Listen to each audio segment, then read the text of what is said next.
Family barbecue got mean when my cousin joked I'm the family mistake, and everyone laughed too fast.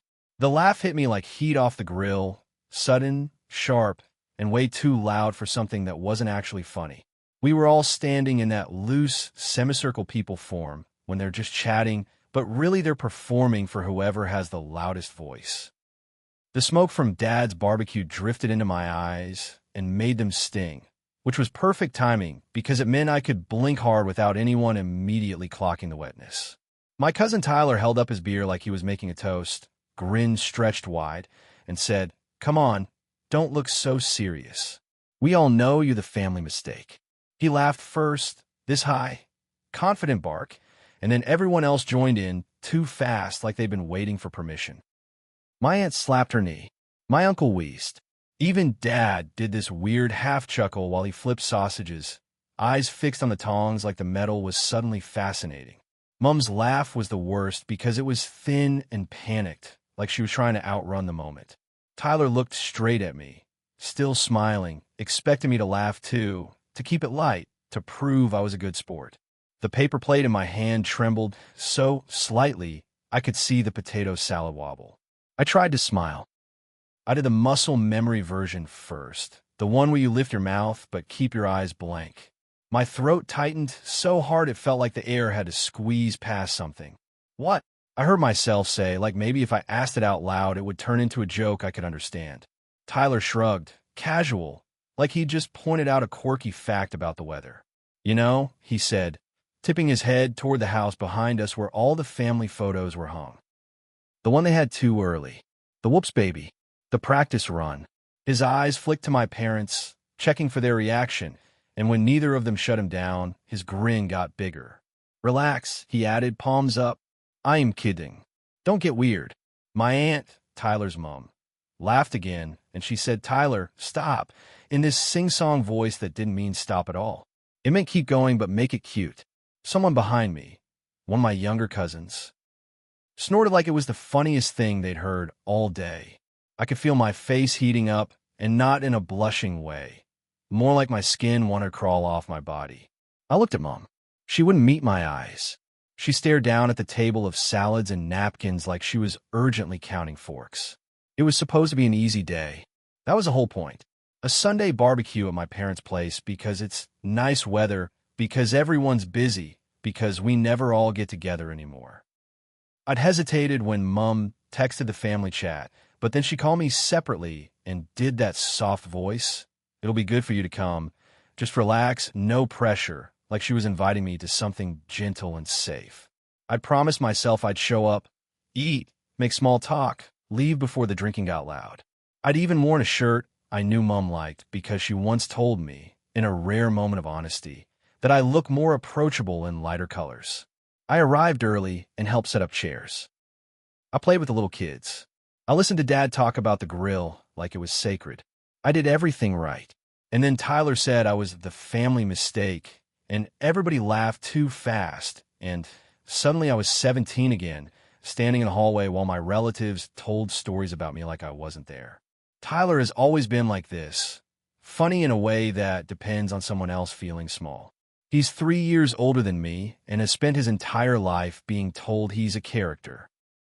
He gets away with saying things other people would get slapped for because he wraps them in a grin.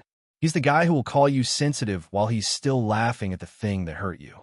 Growing up, he used to pretend he was just teasing when he'd hide my shoes at Christmas or tell my friends I wet the bed. I didn't. Or put me on the spot at dinner with fake stories. The adults would laugh and say, "That's Tyler." And I would swallow it because the alternative was being accused of ruining the mood. Over time, Tyler learned a very specific lesson. If the room laughs, you're right. If someone flinches, they're the problem. The word mistake wasn't even new. That's the thing that made it sting in a deeper, older place. It's been floating around my whole life, usually said with a laugh, usually followed by someone insisting they didn't mean it like that. Mom had me young. That's not a secret. My parents were 19 when I was born. They like to tell the romantic version now. We grew up together. You made us better. We worked so hard. And honestly, I believe parts of it. But I also grew up hearing the unedited version at family events when the adults had wine in their systems. People would joke about shotgun weddings and learning on the job, and first pancake always a bit funny. I became this symbol of their struggle story. Sometimes it was said with pride. Sometimes it was said with exhaustion. Either way, it always came back to the same idea. I was the thing that happened to them. So when Tyler made that joke, it wasn't just an insult. It was like he'd pulled a loose thread that everyone had been tugging for years and finally said the quiet part out loud. After the laughter died down, there was that brief, awkward pause where people wait to see if you're going to play your assigned role. Tyler leaned closer and bumped my shoulder with his in this fake-friendly way. "Come on," he said, lowering his voice like he was doing me a favor. "Laugh. Otherwise it's weird." He said it gently, but his eyes weren't gentle. They were daring me. I looked at him and felt my hands go numb around my plate. "Why would you say that?" I asked. His smile faltered, just slightly, like he hadn't expected an actual question. "Because it's funny," he said. "Don't do the therapy voice." My chest tightened at the phrase therapy voice because that's another thing my family has started using whenever I speak plainly about anything that hurts. I've been in therapy for about 1.5 years. Not because I'm broken, but because I got tired of feeling like my body was a siren 24/7. Therapy taught me words for things I didn't have words for. It taught me that I'm allowed to ask questions. It taught me that it was just a joke is often a shield people use to avoid accountability. Apparently, those are the worst words in my family now. "Okay," I said slowly, because my voice was shaking and I didn't want it to. "I'm asking like a normal person. Why is it funny?" Tyler rolled his eyes and glanced around, already bored. "Jesus," he muttered, "because everyone knows it's true." Like, he gestured toward Dad, who was still at the grill. He had to give up his football thing. Your mom had to drop out for a bit. They had no money. They were babies. And then you turned out? He trailed off, smirking like the rest was obvious. "Turn out what?" I asked, and I hate that my voice cracked on the last word. That got a few heads to turn. Mom finally looked up, eyes wide, like she could see the train coming. "Hey," she said quickly, too cheery. "Who wants dessert?" I brought out the fruit. Nobody had asked for fruit. Nobody cared about fruit. Dad glanced over, saw my face, and his mouth tightened. He didn't say, "Tyler, apologize." He didn't say, "Don't talk to my kid like that." He just said my name in that warning tone. "Hey, don't," he said, like I was about to commit a crime. "Don't what?" I asked, and my throat was burning now. "Don't react." Dad's jaw clenched harder. "Not here," he said quietly. "Not today. Not here. Not today." Those phrases are my family's favorite because they don't actually disagree with the harm. They just disagree with it being visible. Tyler lifted his hands. "See?" he said, grinning again, emboldened by Dad's reaction. "This is why. You make everything intense. You're the mistake because you're the one who never got the memo that we're a normal family now." Mom made a small noise like a gasp. "Tyler," she said, but it was weak. His mom, my aunt, laughed nervously and finally tried to soften it, but in that useless way. "He's kidding," she said. "You know he loves you." Tyler didn't say he loved me. He just sipped his beer and watched. I felt my eyes sting again, and this time it wasn't the smoke. I stared at the tablecloth pattern because I didn't want to give anyone the satisfaction of watching me cry. Somewhere behind me, one of the little kids shouted, "Look!" and the adults laughed at something completely unrelated, like the room was already trying to move on. Like my hurt was just an awkward commercial break. I set my plate down on the nearest flat surface, a cooler lid, and I said, very quietly, "I'm going to leave." Mom's head snapped up. "No," she whispered, instantly panicked. "Please don't." Dad exhaled, annoyed. "Here we go," he muttered, not even under his breath. Tyler's grin widened like he'd been waiting for this punchline. "Yep," he said. "Exactly." I looked at my parents then, really looked, and something inside me shifted. I wasn't surprised anymore. I was just tired. "You heard what he said?" I said to Dad, voice trembling. "You heard everyone laugh." Dad's eyes flicked away. "It was a joke," he said. "It wasn't a joke," I said. "It was a target." Mom stepped toward me, hands half raised like she wanted to touch me, but didn't want to make a scene. "Honey," she whispered, "please." Don't do this. People are here. There it was. People are here. The real emergency. Not my cousin calling me a mistake. Not my dad shrugging it off. The emergency was that other people might notice the truth. Ethan, my brother, finally spoke up from where he'd been hovering near the drinks. Tyler, he said, voice tight. That's not funny. Tyler turned to him with that mocking smile. Oh, the hero arrives, he said. Relax, mate. I'm just saying what everyone thinks. Ethan's face flushed. He looked at Dad like he expected backup. Dad stared at the grill like it could save him again. Mom looked like she might cry. Ethan's shoulders dropped slightly, and I could see the old family script reassert itself. Ethan tries, Dad avoids, Mom pleads, Tyler performs. Nothing changes. I grabbed my bag from the chair I'd hung it on and started walking toward the side gate. The grass felt uneven under my shoes. My whole body was buzzing, like adrenaline had filled my veins instead of blood. I could hear Mom calling my name behind me. I could hear Dad saying, let her go. Not because he respected me leaving, because he wanted the discomfort to stop. I got in my car before my hand stopped shaking. I sat in the driver's seat and stared at the steering wheel for a full minute, breathing in short, sharp pulls like my body didn't trust air. The sounds of the barbecue, laughter, music, a door slamming, were muffled through the window. From the outside, it probably still looked like a lovely family gathering. Inside my chest, it felt like someone had finally said the thing I'd been trying not to believe. That I'm tolerated, not cherished. My phone buzzed before I even started the engine. Mom, please come back. He didn't mean it. Dad, stop being dramatic. Ethan, I'm sorry. I tried. Tyler, LOL, don't cry. That last one made my stomach drop.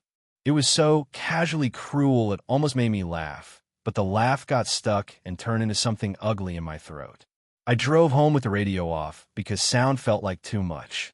When I got to my apartment, I didn't even take my shoes off properly. I sat on the floor by the couch and just stared at the wall, feeling like my body was catching up to what happened.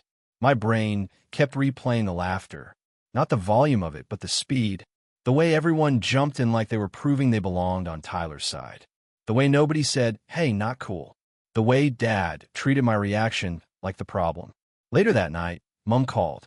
I didn't answer. She left a voicemail with that wounded tone she uses when she wants me to feel guilty. I don't know why you do this, she said. We were having nice time, and you just leave. You make everything so hard. Hard, uncomfortable, dramatic. Those words are the family currency. They get spent on me whenever someone else hurts me, and I don't pretend it didn't. Ethan called after Mom. His voice was quieter. Tyler's an idiot, he said. Everyone laughed. I replied. My voice sounded dead, even to me. Ethan exhaled. I know, he said. I hate it. I freeze. And Dad never wants conflict. He's fine with conflict if it's me being put down, I said, and the bitterness in my own voice surprised me. Ethan went silent for a second, then said, yeah. He told me something I didn't know, that Tyler had been making comments all afternoon before I arrived. Little jokes about the first kid being the practice kid, about how my parents learned with you, then got it right with me. Ethan said he'd laughed the first time because he didn't know what else to do. Then it kept happening. Ethan sounded ashamed when he admitted it. I should have texted you, he said. I should have warned you. I stared at my ceiling and felt this mix of anger and sadness that made my chest ache. Why do we do that? I asked more to myself than to him. Why do we protect them from consequences? Ethan didn't have an answer. The next day, Dad texted again like nothing happened. Come over and help me with the shed later. No apology. No acknowledgement. Just an expectation that I'd return to the role where I show up, help out, swallow things, keep everything running. I didn't reply. Mom texted a long paragraph about how Tyler has a big mouth and how family teases, and how she just wants everyone close. She added, you know your father loves you. He just doesn't know how to handle you when you get like that. Handle me. Like I'm a situation. I sat there with my phone in my hand and realized that's the core of it. They don't see me as someone who deserves protection. They see me as someone who needs managing. Tyler's joke didn't come out of nowhere. It grew in the space my family created where my pain is inconvenient and my silence is rewarded. And the thing that's messing with me most is this. a part of me still wants to go back and smooth it over. To send a message like, sorry I left abruptly. To be the bigger person. That instinct is so deeply trained it feels like hunger. But another part of me, newer, shakier, but real, keeps whispering, if you go back without accountability, your teaching them's fine. I've been thinking about the word mistake a lot. Not because I believe it, but because of how easily it was said, how easily it was accepted. Mistakes are things you fix or hide or regret. Mistakes aren't people you defend. I don't know what I'm going to do long term. I don't have some big mic drop resolution. Right now, I'm just sitting with the fact that I can't unhear the laugh, and I can't unsee Dad's shrug. I can't keep showing up to events where my place is conditional on me being unbothered by disrespect. Maybe I go low contact. Maybe I only see Ethan. Maybe I tell Mom I'm done attending anything Tyler is at unless there's an actual apology. Maybe Dad never changes. Maybe Mom keeps choosing peace over me because she's scared of conflict. I don't know. Why do know is this? If the joke was so harmless, it wouldn't require me to swallow my dignity to keep the day nice. If it was truly funny, it wouldn't leave me sitting on my apartment floor hours later feeling like a child again. And if my family loved me the way they claim, anyone would have been more afraid of hurting me than of making it awkward. Instead, they laughed too fast. And I finally saw what that laugh was really doing.